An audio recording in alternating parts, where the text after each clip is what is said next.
Hello and welcome to this session about applying for a job with Birmingham City Council. During this session, we're going to talk you through how to complete a Birmingham City Council application form. We'll also look at the interview technique, the 4 golden rules. And finally, we'll look at the STAR technique for answering interview questions. Birmingham City Council advertises its jobs on wmjobs.co.uk. You can apply for all job opportunities with the City Council via this website. Some internal recruitment may take place offline. The purpose of this presentation is to help you with completing your application form and preparing you for interview if you are shortlisted. There are a number of documents that will be important to you when applying for a job with Birmingham City Council.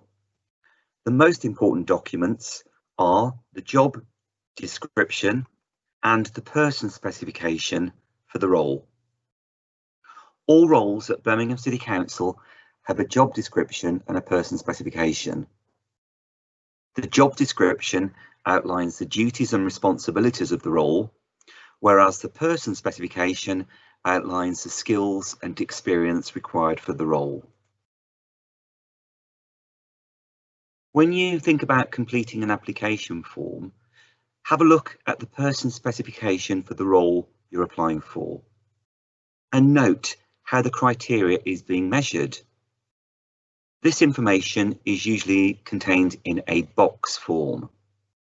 So down the right-hand side of the person specification, you'll see AF, which means application form, I for interview, T for test, and P for presentation.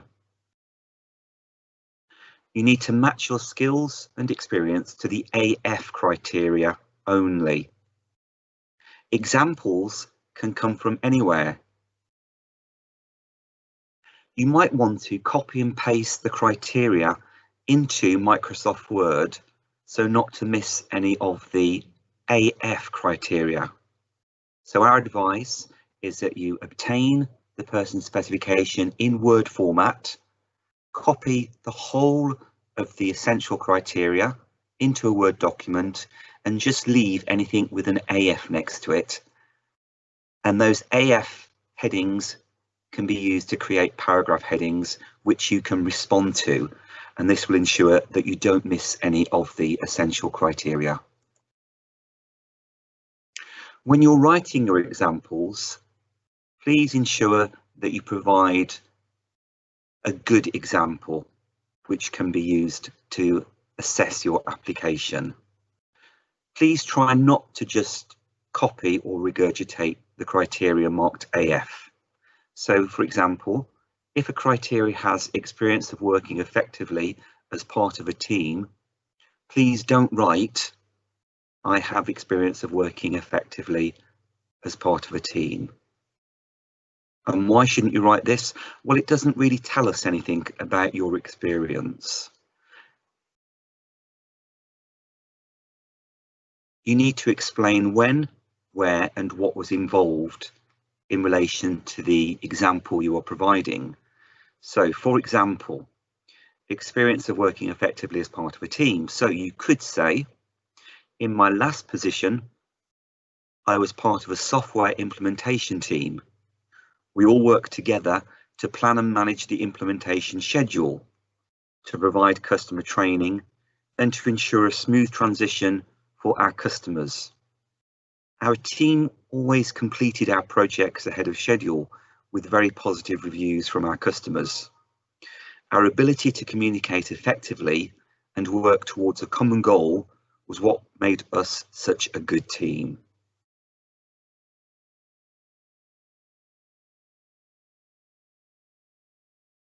You need to explain when, where, and what was involved. So here's another example of experience of working effectively as part of a team, and also illustrates that you can bring in non-work related examples from home or from any social activities or hobbies that you've got that are appropriate when responding to criteria on the person specification marked AF. So in this example, I have had many experiences working within a team as a member of my local football team. As a member of the team, I understand what it means to be part of something bigger than myself. Being part of the football team has taught me how to work with a group and understand roles to achieve a shared goal.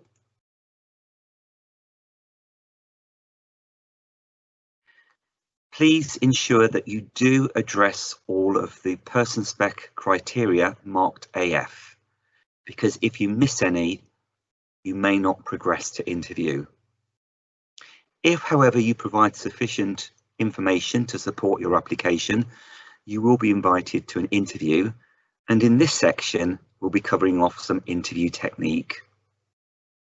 There are 4 golden rules for success at interview, and they are: prepare thoroughly, be positive, know your selling points, and give practical examples.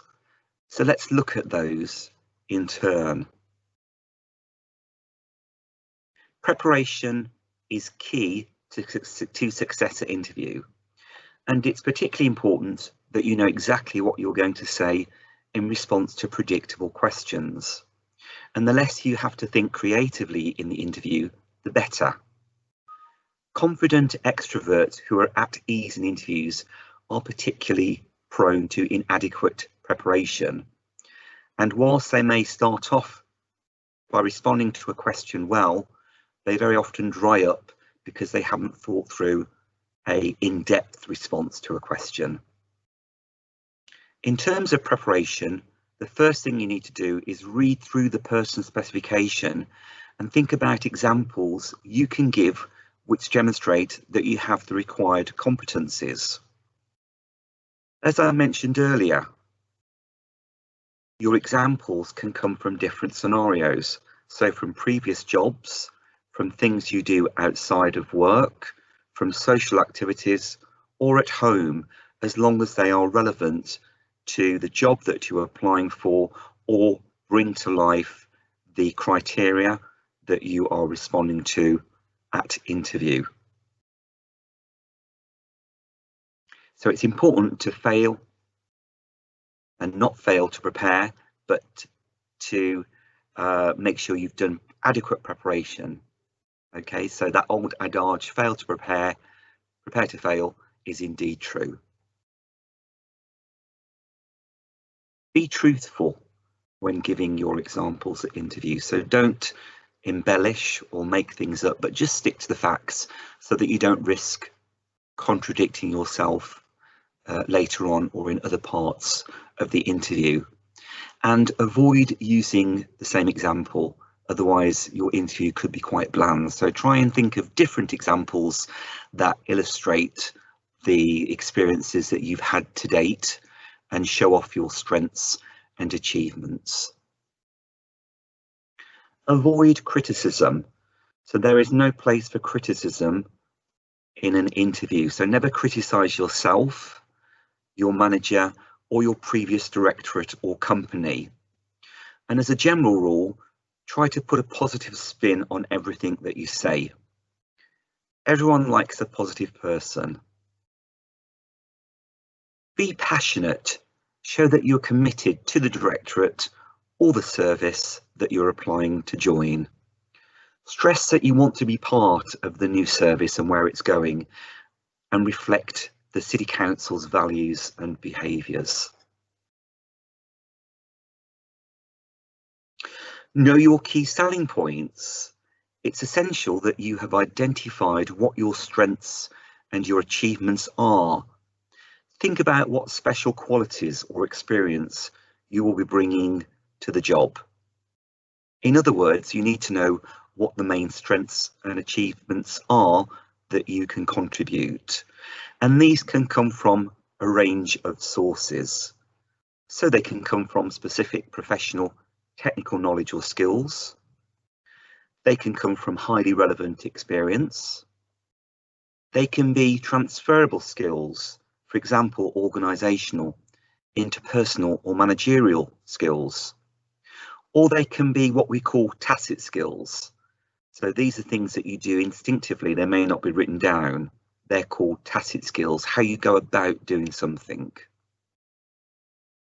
Analyse the job description and person specification, the role, and any other information you may have, and then decide which of the examples you have will best demonstrate your suitability for the role.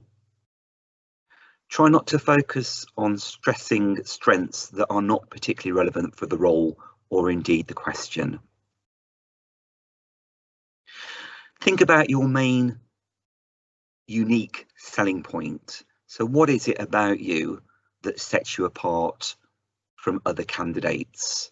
And it could be that it's your enthusiasm, or you're highly qualified or have lots of relevant experience, or you have a sense of serving the community, or that you really see yourself working within the service that you're applying for and want to make a difference, and you have skills that you feel that service can benefit from. Transferable skills are important because you can use the same skill in different situations. So think outside the box and have a look at what skills you can bring to a role that may not be the obvious. So for example, design and planning. So you may not have experience of design and planning in a work context, but you may have designed and planned something at home, whether it's a piece of furniture or buying a piece of land or doing other things where you are designing and planning. So think outside the box if you can. Always give practical examples. So build a pool of examples that demonstrate your competencies. These should be based on your skills and experience and related to the job where possible. And use I and not we. When we're in interview situations, we do tend to use the word we a lot, but there are risks with using the word we. For example, the panel may not be clear about what you did within an example that you provide. So the panel need to be in no doubt how you contributed to the situation that you're discussing and what your role was and how your role affected the outcome and the success of the example that you're giving. So try and always use I and make a conscious effort to use I throughout the 45 minutes or 40 minutes or however long your interview is for. A really helpful technique for helping you to frame your answers at interview is what we call the STAR technique, and we'll look at this next.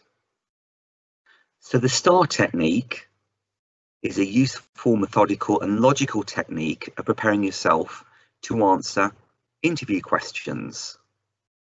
You can also use it when you're completing your application form and writing examples in response to the AF criteria. So the first thing you need to do is think about the situation that you're in, the background. What was the situation you were in? Then think about the task. So what did you do or achieve? Think about the action, what you did, and then the results. What was the result or outcome of your actions? And what did you achieve through your actions? And did you meet your objectives? Did you learn anything? Have you used this learning? So situation, task, action, results, STAR technique. And in an interview, you can hang your answer off this model. So let's have a look at an example question.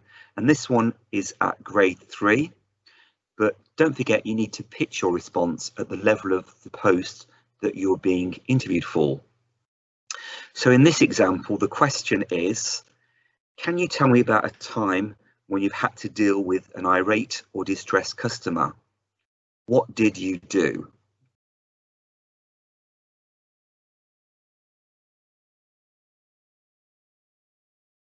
And using the STAR technique, situation.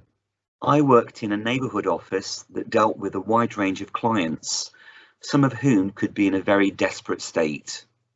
Task. I had to try to resolve as many issues for them as their first point of contact. Action.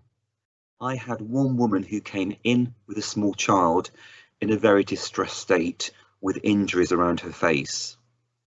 I decided the best thing to do in the first instance was to take her into a private office and make her a drink. Once she was able to regain some composure, she ended up giving me quite a bit of information about her life. I listened to this carefully, and it seemed to then give her the confidence to tell me about the real issues facing her at the time. This was that she'd been suffering regular and serious attacks from her husband, and she was now fearing for her own life and the life of her child. Clearly, this was a very serious situation that I was unable to resolve myself. However, rather than refer her on, I made contact with the relevant agencies on the spot, including finding her an immediate refuge. Result: my actions removed the client from a very serious situation and helped ensure her safety and the safety of her child. When she left the office, she was very appreciative, and around 4 weeks later, she came back to see me and told me what I had done had really helped her turn her own and her child's life around. She said she felt gratitude to the council for its help. So you can see from that example that STAR enables you to tell a story based on an experience. So don't forget, S for situation, T for task, A for action, R for results. Let's move on now to the interview itself. So if shortlisted for interview, your interview could be virtual, by which we mean online, or in person. Details of your interview will be confirmed to you by the recruiting manager.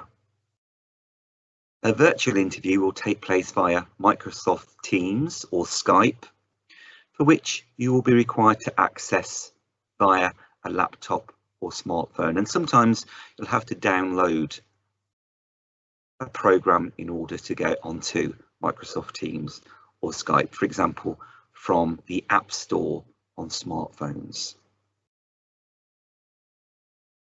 So, some tips for your interview. In an interview situation, first impressions really do matter, and research shows that words only account for a small impact initially at interview. The tone of your voice is important, as is your body language, and your body language needs to be supportive of what you are saying. So, for example, if I was to say very quietly, I am a very outgoing individual, the panel is more likely to believe my body language rather than the words. So you need to make sure they match in order to be fully believed. So think about your dress code and grooming. This is less of an issue doing interviews virtually, but you'll certainly want to ensure that you look smart and neat on camera. And most interviews will require you to go on camera for the duration of the interview, so the panel can see you, and they can see how you interact with them and other members of the panel. So think about your dress code and grooming. Make sure you're appropriately dressed for the role that you're going into. Switch off your mobile phone. We all have a great attachment to our mobile phones or devices, but if the phone goes off during the interview, it will throw you, it will distract you, and you may lose your thread and be unable to find it. So please do switch off that phone just for the duration of the interview. Think about your eye contact and where you're looking. So are you looking to the camera or around the room or looking out the window behind you? Try not to look out the window behind you. Try and just focus on the camera, on your laptop or phone, and smile. Big smile, lots of eye contact with the panel. Try and look confident. Try and control those habits. We've all got habits, whether it is fiddling with a ring or twisting our hair or whatever it is. Just be mindful that you are on camera and the interview panel will see what you're doing with your hands and your body language, etc. So try and control this habit. So you could have your hands clasped together on your lap so you know where your hands are. So think about that and listen to the question and seek clarification if necessary. So if you're unsure about a question, do ask for it to be repeated, or ask, could you just say that question again? I don't quite understand what you're asking, rather than launch into an answer that you think is correct or what the panel might be looking for. So if in any doubt, just ask for the question to be repeated or seek clarification if you feel unsure what is being asked. And as you progress through your interview, don't be afraid to return to a previous question you've answered if you remember something that you want to add to what you've already said. We will always allow candidates to go back to earlier questions if they say, I've just thought of something I want to add, and please do that if that is applies to you. And ask when you can expect to hear the outcome. So ask the panel, when will you hear whether or not you've been successful? The council is committed to making reasonable adjustments. So if you require any adjustments to fully participate in a selection process, please do raise these with the person inviting you to participate in the interview or the recruitment process. And the council has a policy of actively endorsing reasonable adjustments where required.